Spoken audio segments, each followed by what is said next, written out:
Welcome back to a mental health break with Vincent A. Lanci. I'm excited to launch another episode for you all. I'm Vincent Lanci, speaker and author of the book Left for Dead, A Story of Redemption. When I was 21 years old, I was the victim of a hit-and-run accident while walking home from a friend's birthday. After coming out of a coma and suffering from a traumatic brain injury, or you may know of as a TBI, I soon realized that it was time to put my mental health on a very, very high pedestal. So this podcast is all things mental health. Would it benefit you to hear from mental health professionals and influencers? Would it also add value to your life to hear authentic stories from people talking about their mental health, the issues they face, and how they actively combat them? If so, you're definitely in the right place, and I want to start this episode by congratulating you for making your mental health a priority. On this episode, I'm happy to introduce my good and longtime friend, Jon Infeld. Jon and I were roommates back in college and have remained very good friends ever since. We both graduated from UT and had difficult weeks spent living at TGH or Tampa General Hospital. He has an incredible journey and story for you all, and allow me to introduce Jon Infeld. Jon, thanks for coming on my show. Thanks for having me. I'm happy to be here. Please introduce yourself to our listeners a bit and share part of your story before we dive in and explain what your role is with mental health. Okay. About 5 years ago, I suffered a traumatic brain injury and greatly changed my life. After some tough years of recovery, I'm thankful to say I'm happy and healthy, and now I'm teaching health. Yeah, great. Jon, something I do on each episode is I share a mental health story of someone who is famous because I want to let you, the listeners, know you are not alone. I want you to all understand that even though someone looks like they are healthy from the outside, they may not be on the inside too. I will introduce the story of Kobe Bryant as this is on the most news channels at the time of this recording. Kobe was one of 9 people who passed away on January 26, 2020 in a helicopter crash at just age 41.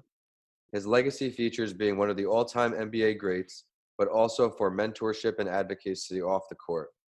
He has been an inspiration for both the younger athletes and athletes in other sports.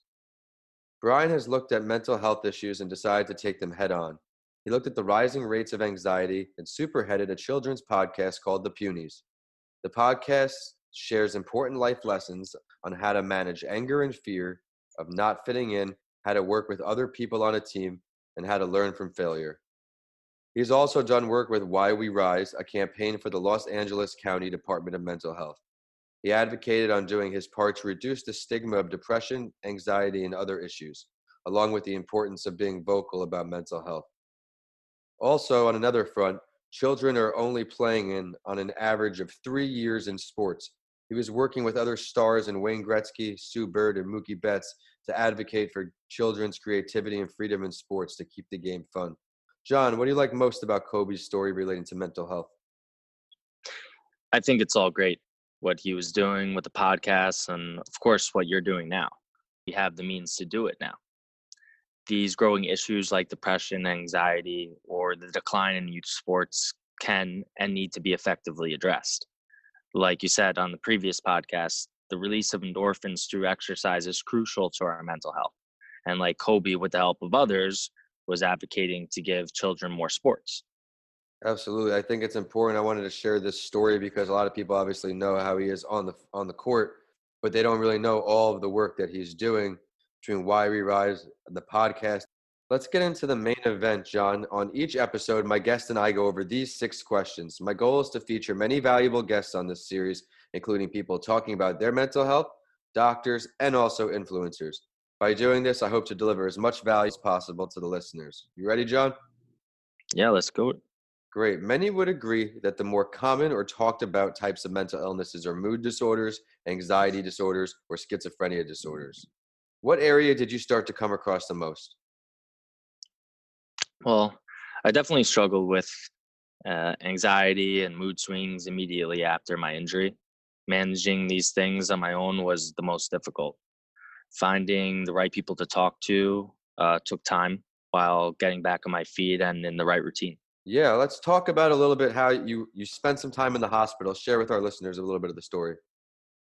Yeah, so I suffered traumatic brain injury. I'm not exactly sure how it exactly happened, I was concussed, but then spend the majority of the next month of my life in the hospital recovering, learning how to walk again, talk, and everything else in between. I was a former athlete, and I've experienced football injuries, and I found myself right back in rehab doing some of the same things for an injury that I don't know how occurred. Yeah, let's talk about the hospital a bit. When you started coming back to consciousness and started relearning things mentally, what were you thinking? What were you feeling? It was a lot of confusion.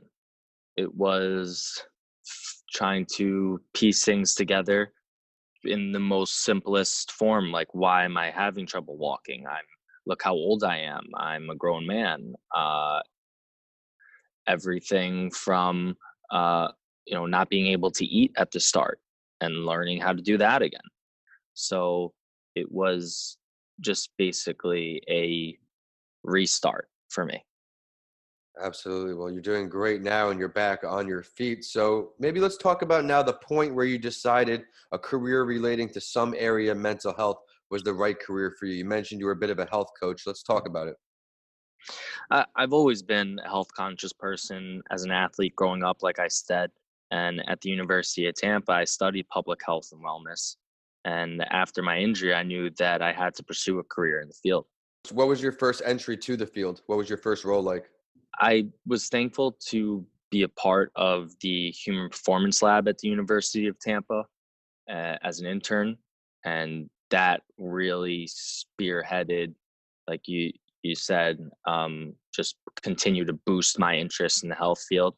After that, I interned at a hospital for some time doing research, and that with the mixture of sports and throughout my whole life, I knew that I needed to teach health and be a part of the youth. That's amazing. And you're doing such a service for the future generations coming up. Role models are so hard to come by. So you're doing a great job with that. So let's give some advice, if you can, as a former patient, as someone that deals with the kids on a daily basis from what you witness. What would you say some potential early signs that someone may be developing a mental illness are? Well, if you're experiencing greater depression or anxiety than usual, problem sleeping, focusing, or find yourself in isolation, I advise you to, get outside, be active, be social, change those habits. It's difficult to get yourself out of a funk once you're in it, and it can be frightening to seek help. But there's a growing amount of free, reliable resources to the public that are really good, and all of that whole field is growing. I agree. I think it's important because, like you said, with the funk, it might not just be a funk. So you should go seek somebody. And now, with all these free resources, there's no better time to go check it out. People are finally speaking about their mental health, and it's important to be just as strong mentally as physically. Would you agree with that? Absolutely. Um, it's hard to identify when you're in a funk or to Exactly. be vocal about it. Hmm. So that would be my biggest advice, that it, you know you're not alone and there's help out there. Great way to put it. Exercise, like you're saying, getting outside are great. Let's pick three. Let's think for a second and pick three, and only three. Three most important things everybody listening on could do on a daily basis or short-term goals to improve their overall mental health.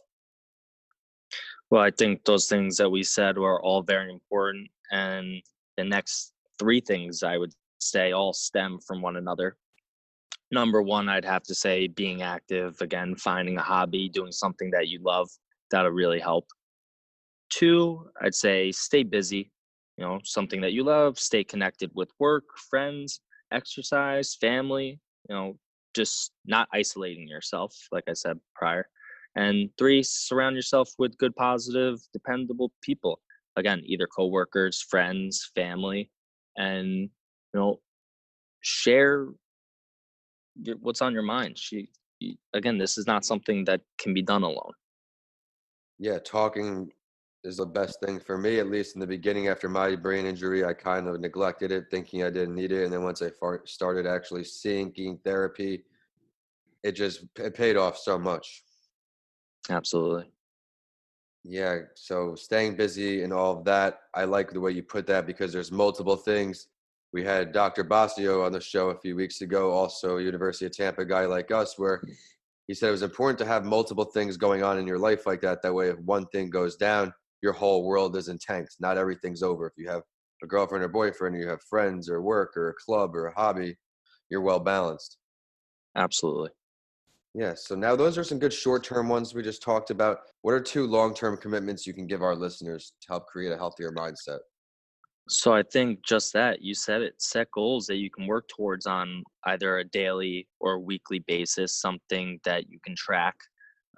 Another would be this quote I actually just saw. The most important thing is to try and inspire people so that they can be great in whatever they want to do.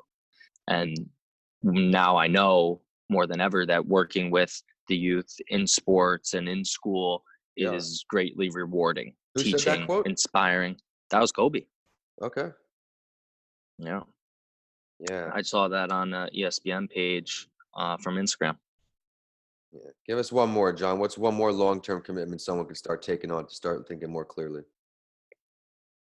Well, definitely, if you previously weren't active, healthy, exercising, right, you should start.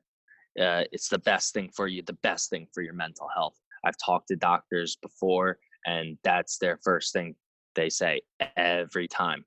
Uh, you know, don't you, don't try and run, a marathon right away. These are all stepping stones that you need to take. And I think that's people's biggest confusion is that when, you think about fitness, you think about eating healthy, people go to the extreme and Yep. you got to start small. Absolutely, everybody. I mean, it's tough to have the patience with things you want to achieve right away, but it's not going to happen overnight, like you said. Yeah. What are one or two ways that you plan on raising some awareness for mental health in the future? What are you thinking? What are you working on? Well, I raised awareness in my classroom, my students and athletes as a health teacher and coach. Mental health has its own unit in my curriculum, and it's beneficial for my players. Let's talk about that. Mental health is addressed either from counselors in the school when an incident occurs, and that's not being so proactive about it. That's trying to put a band-aid on these issues, and I feel like that's what most people are experiencing.